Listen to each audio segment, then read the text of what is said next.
சூரனை கூறு போட்டவனாம், சுனாமியை விரட்டி விட்டவனாம், போகர் கொடுத்த பொக்கிஷமாம், பஞ்சாமிர்த பிரியனாம், பக்துமலை சுவாமியாம். அப்படிப்பட்ட முருகனவன் ரொம்ப ரொம்ப சின்னவனா சுவாமி.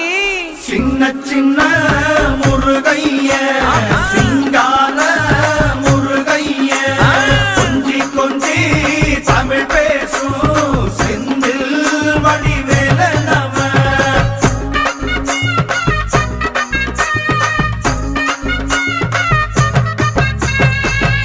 தமிழ் செல்வன் என்பார், சத்குணசீலன் என்பார், மயூர வாகனன் என்பார், மருதமலை ஆண்டவன் என்பார், சென்னிமலை சுவாமி என்பார், சிவன்மலை வேலா என்பார், ஞானவடி வேலன் என்பார், வேலாயுத சுவாமி என்பார்.